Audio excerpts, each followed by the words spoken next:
You know, I usually try not to swear in my videos, but not today, sorry. Not today. Okay, let's get started. The only thing that I actually liked in Ant-Man and the Wasp Quantumania was Kang the Conqueror. He was intimidating. He was the best part of the entire movie. If Marvel wanted to establish this new big villain for the multiverse saga, I think they succeeded in doing so. Kang truly stole each and every moment he was on screen. I wasn't sure about him being a new Thanos for the MCU, but now I am absolutely convinced, and Jonathan Majors did knock it out of the park. Unfortunately though, I must have hated everything else. Let's talk about fucking MODOK for a second, shall we? He is supposed to look goofy. It looks perfect in comic books and animation. But in a live action movie, this design looks fucking ridiculous. Ridiculous and hilarious in a very bad way. MODOK here feels like he was taken straight from some shitty Robert Rodriguez movie. Seriously, if you put MODOK into Shark Boy and Lava, people would not even notice that something is wrong. He would fit right in.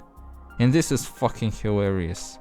I do admit I like the design of his costume, mask, whatever, it looked kinda cool.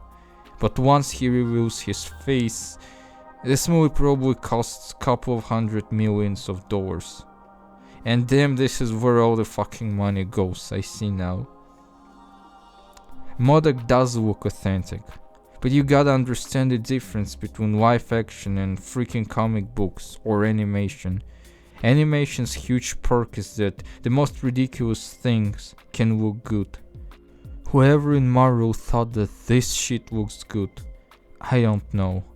Maybe Marvel gave up and is not even pretending who they're catering to. And this brings us to the next point. I watch tons of animated shows that are supposedly for kids, shows like She-Ra or The Owl House, but none of these shows even remotely feel childish. They are way more mature than anything that Marvel releases. Ant-Man 3 genuinely feels like it was made for elementary school kids, and was full of devastatingly terrible jokes aiming for the youngest audience. If I had 6-year-old sister or brother, I'm sure they would love Ant-Man.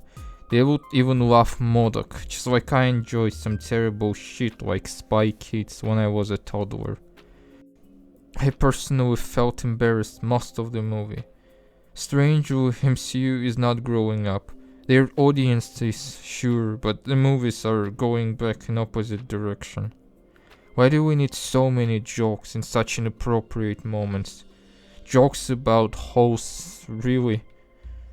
Just fuck whoever wrote this. I got nothing else to say. CGI is also pretty bad, probably the worst CGI I have seen in the MCU. Definitely on par with Black Widow, if not worse. You can really see that all the actors were shot against the green screen. It is visible for a naked eye. I paid money for an IMAX ticket and I don't have any idea why I did so. The movie is definitely not worth it.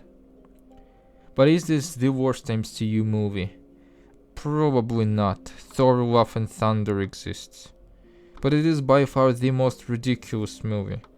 I am still surprised that fucking Ant-Man got his third movie. And what's even more surprising is that Marvel made an absolutely conscious decision to add Kang the Conqueror in the fucking Ant-Man movie. Then what kind of universe is this? Anyway, this video feels like a long rant about Quantumania. And it is. This shit is honestly exhausting. I'm getting more and more tired of this mediocre stuff. Multi-billion franchise, my ass. With a villain looking like this. At least they didn't butcher Kang. He's the only reason I will keep watching the MCU. I really wanna see where it goes eventually. I really do. But Ant-Man 3 is just awful. I have nothing else to say. So fucking ridiculous.